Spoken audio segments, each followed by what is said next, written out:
Topic है string, formatted string, string methods. ये हमारे सामने चीट शीट है।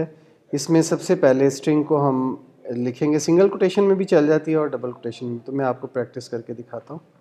सिंपल, अगर आप कहते हो my str is equal to Abdullah. Abdullah का नाम हमने स्ट्रिंग में लिखा है, सिंगल कोट्स में लिख दो या डबल कोट्स में, तो ये चल जाएगा।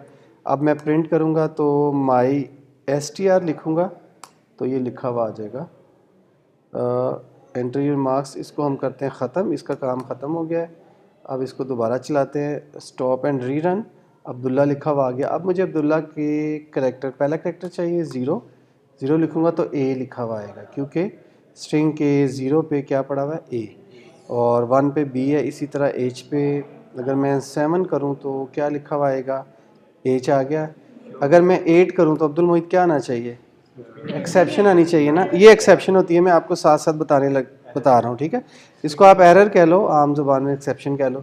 थोड़ा सा आइडिया दे रहा हूँ कि एक्सेप्शन भी आगे हमने पढ़नी है, तो आपको, क्योंकि 8वें इंडेक्स पे कुछ भी नहीं है, इवन स्पेस भी एक करैक्टर होता है। अब एरर नहीं आना चाहिए। देखो मैंने सिर्फ स्पेस ऐड की, एरर नहीं आया, लेकिन आउटपुट पे आ भी कुछ नहीं रहा। क्यों? क्योंकि उसको स्पेस मिल गया। 9 पे भी स्पेस है मेरा ख्याल है, क्योंकि मैंने 3 स्पेस ऐड की हैं। 10 पे भी स्पेस है, आई थिंक सो, नहीं एरर आ रहा। 11 पे कुछ नहीं है, हमें पता है, तो एरर आ रहा है। एक स्पेस और दे दो तो फिर एरर चला जाएगा। इधर 000 लिख दो तो ये भी स्ट्रिंग ही कंसीडर होगी, एरर चला जाएगा। अब आप इधर चाहे 15 लिख दो तो भी चलेगा।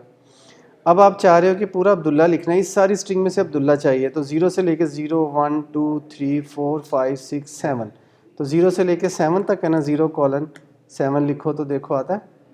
बल्कि एज तक, हाँ 8 तक आना चाहिए था, तो 8 लिखना चाहिए था। अब देखें पूरा अब्दुल्ला। अब मैं चाहता हूँ 000 आए, तो मैं लिख देता हूँ तकरीबन 12 से 15। चेक कर लेते हैं, हमें अंदाज़ा नहीं है, तो 2 दफ़ा 0 आया। अगर 12 से 16 करे, अगर हम आगे नहीं चलेंगे तो ठीक है, और 17 करे तो 3 दफ़ा। अबरार आपको समझ आ रही है? ठीक है, चले सही है। ये हो गया स्ट्रिंग के। थोड़ा सा मज़ीद हम एडवांस चीज़ें देख लेते हैं। इसमें कहता है 0 पे 0 आएगा, 1 पे 1 आएगा, -1 पे returns the first character from the end. अब आप चाह रहे हो कि आखिरी करैक्टर, फॉर एग्जांपल स्ट्रिंग बहुत बड़ी है, ठीक है, लॉरम इप्सम स्ट्रिंग बहुत बड़ी है, पूरी किताब है 500 सफ़ों की, ठीक है। अब आपको उसका आखिरी करैक्टर उठाना है, तो क्या आप काउंटिंग करते रहोगे या स्ट्रिंग की पहले लेंथ काउंट करोगे कि स्ट्रिंग की लेंथ कितनी है और आखिरी वाला हमें करैक्टर ला दो? ऐसे तो नहीं होगा ना। तो इसके लिए भी फंक्शंस मौजूद हैं। वो बता रहा है कि -1 लिख दो तो आ जाएगा। अब आप देखो ज़रा, लास्ट स्ट्रिंग क्या है भला, डी है, डी आना चाहिए। कोई यूनिक ले लेते हैं ना, हैश साइन ले लेते हैं, देखें हैश देता है, ये देखो हैश। इसका मतलब है माइनस लिखो तो लास्ट वाली आती है। ये भी हो गया। आगे चलते हैं, -2 का मतलब सेकंड लास्ट, ठीक है, वेरी सिंपल। इसका मतलब है माइनस में चला दो, लेकिन माइनस में 0 से नहीं चलता, बस ये याद रखना है। नीचे से ऊपर 0 से चल रहा है, 0 1 2 3, ऊपर से नीचे 1 से चल रहा है बस, और माइनस लगा के, ये फ़र्क याद रखना, ठीक है। ये होगी हमारी स्ट्रिंग। इसको थोड़ा सा आगे चलते हैं, और लास्ट में हमारा कुछ रह तो नहीं गया, नहीं रह गया। तो अब देखें, अब हमें चाहिए मैसेज डॉट अपर, नेम मोश और message dot upper two convert upper case. सारा कुछ अपर केस में कन्वर्ट हो जाएगा। तो हमारे पास ये अब्दुल्ला है ना, अब्दुल्ला के नाम को हम अपर केस में कन्वर्ट कर लेते हैं, ठीक है। स्ट्रिंग को शॉर्ट कर देते हैं। अब देखिए हमारे पास सिर्फ अब्दुल्ला आ रहा है, और अब्दुल्ला के नाम को हम अपर केस में कन्वर्ट करना चाह रहे हैं। कैसे होगा, कोड दोबारा देख लें, मैसेज डॉट अपर, तो माई स्ट्रिंग डॉट अपर, बस। अब आउटपुट देखो, अब्दुल्ला जो कैपिटल में आ गया, देख रहे हैं आप लोग, ठीक है। अब देखो इसी को अगर लोअर कर देंगे तो पहला लफ्ज़ जो, हालांकि ए तो हमने बड़ा लिखा है यहाँ पे, वो भी छोटा हो जाएगा। तो देखें ए भी स्मॉल हो गया। अब आप चाह रहे हैं, आपके पास पूरा पैराग्राफ है, Abdullah is nice boy, good boy, he lives in Lahore, Pakistan. अब देखो पाकिस्तान का पी स्मॉल है, ही का एच बड़ा होना चाहिए, अब्दुल्ला का ए बड़ा होना चाहिए। तो हम पूरे पैराग्राफ को ठीक करना चाह रहे हैं, तो कैसे करेंगे, डॉट टाइटल कर दो, ठीक है। लोअर की जगह क्या लिख दोगे, टाइटल लिख दिया। देखो हाँ, पूरा पैराग्राफ, अब्दुल्ला का ए बड़ा, इज़ का आई बड़ा, नाइस का एन बड़ा, बॉय का बी बड़ा। ख़राब तो हुआ है लेकिन काम हो गया ना, हमें जो चाहिए था। वो क्या करता है, हर लफ्ज़ का पहला जो करैक्टर है ना उसको कैपिटल कर देगा। तो कभी आपको ज़रूरत पड़े तो कर लें। अब देखो, आप इस पूरे में से फाइंड करना चाह रहे हैं पी, तो ये बताएगा कि पी जो है वो कहाँ पड़ा हुआ है कि नहीं। अभी देखते हैं, return the index of the first occurrence of P और -1 इफ़ नॉट फाउंड। अगर आउटपुट -1 आ गई तो मतलब नहीं मिला। आप देखो सर्चिंग कर रहे हैं आप, ये एक किताब थी, इस किताब में से आपने ये सर्च करना है कि कहाँ कहाँ लाहौर आया है, आया भी है कि नहीं, कहाँ कहाँ नहीं। फ़िलहाल आपने देखना है कि लाहौर का लफ्ज़ आया भी है कि नहीं। तो मैसेज डॉट फाइंड कोटेशन में लाहौर लिख दो, माई स्ट्रिंग डॉट फाइंड और कोटेशन में लिख दो लाहौर। अब आउटपुट पे देखते हैं क्या आता है, उसके बाद मैं एक्सप्लेन करता हूँ। आउटपुट पे आ रहा है 34। इसका मतलब क्या हुआ, 34 इंडेक्स पे लाहौर शायद शुरू हो रहा है ना। और अगर लाहौर ना होता ना तो इसने कहना था कि -1 है ना। नहीं, ये तो इसको मिलेगा, ये तो इसको मिलेगा, कराची लिख देते हैं ना, कराची नहीं मिलेगा। तो देखो -1 आ गया ना। इसका मतलब क्या है कि इस पूरे पैराग्राफ में आप समझे, थोड़ी देर तसव्वुर करें ना, ये पूरी किताब हो सकती थी। 800 सफ़ों की, 1500 सफ़ों की किताब होती, हर सफ़े के ऊपर कितने करैक्टर्स होते। आप ढूंढना चाह रहे हैं कि पूरी किताब में कहीं कराची का लफ्ज़ आया है, तो आप यूँ लिखते तो इसने बता देना था कि नहीं आया। तो कितना ये अच्छा मतलब हेल्पफुल फंक्शन हो सकता है आपके लिए। रिप्लेस करना है, आप कहते हैं जहाँ जहाँ कराची है वहाँ वहाँ लाहौर लिख दो, या जहाँ लाहौर आया वहाँ कराची लिख दो। तो आप क्या करेंगे, फाइंड की जगह क्या लिख देंगे, रिप्लेस माई स्ट्रिंग डॉट रिप्लेस लाहौर को कराची से रिप्लेस कर दो। बस पहली जगह लाहौर लिख दो, दूसरी जगह कराची लिख दो। एरर पता नहीं क्यों दे रहा है, चेक कर लेते हैं। Abdullah is nice boy, he lives in Karachi. लो जी अब्दुल्ला साहब, आप ट्रेन पकड़ें और कराची चले जाएं, ठीक है। अब हम आगे चलते हैं।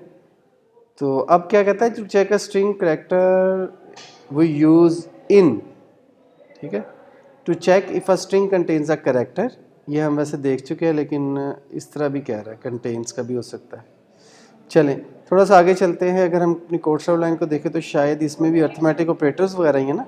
तो इफ़ स्टेटमेंट से पहले पहले तक का काम अभी इसी लेक्चर में ख़त्म कर देते हैं, ताकि बाद में हम इफ़ स्टेटमेंट थोड़ी सी ट्रिकी है उसको पढ़ सकें।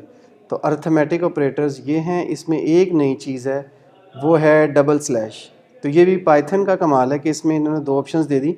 अगर आप एक दफ़ा स्लैश लिखोगे तो फ्लोट में आउटपुट आएगी, 2 दफ़ा लिखोगे तो इंटीजर में आएगी। इसका तजर्बा कर लेते हैं। प्लस माइनस मल्टीप्लाई और इनकी तो आपको ज़रूरत नहीं है, ये नया करैक्टर है। एक लास्ट 3 वाले जो है ना, ये नए हैं, इनकी थोड़ी सी हम प्रैक्टिस करके देख लेते हैं। वैसे अगर कोई बच्चा बिल्कुल न्यू है प्रोग्रामिंग में तो उसके लिए हम प्लस भी उसको करके जल्दी से दिखा देते हैं। Like a is equal to 10, b is equal to 20। Paper में क्वेश्चन आ गया 30, 2 नंबर्स को ऐड करने का प्रोग्राम लिखो। तो आप लिखोगे सम a प्लस b और उसके बाद प्रिंट कर दोगे। प्रिंट में सम लिख दोगे तो आउटपुट क्या आएगी, -20 आनी चाहिए, नहीं 40 आनी चाहिए ना, 40 आएगी। अगर हम माइनस कर देंगे तो -20 आनी चाहिए, आने दो, हो गई। उसके बाद -20 भी हो गई। अब अगर हम इसको मल्टीप्लाई करना चाहें तो यहाँ मल्टीप्लाई लिख दो, ठीक है, चाहे वेरिएबल का नाम सम ही रहे, उससे फ़र्क नहीं पड़ता। तो 10 और 30 को ज़रा दें, 300 होता है। अच्छा अब चलें एडवांस पे, पहले डिवाइड कर लें। तो ऐसा करते हैं, a को 100 दे देते हैं और b को 30 ही रहने देते हैं और इसको थोड़ा खुला कर देते हैं। अब देखो आउटपुट आ रही है 3.333। तो उसने कहा था अगर एक दफ़ा स्लैश लिखोगे फ्लोट होगा, 2 दफ़ा स्लैश लिखोगे तो इंटीजर होगा। दोबारा देख लें, एक दफ़ा स्लैश लिखोगे तो रिटर्न फ्लोट आ रहा है ना, ये देखो 3.33। तो अगर 2 दफ़ा स्लैश लिखोगे तो वो कहता है इंटीजर आएगा।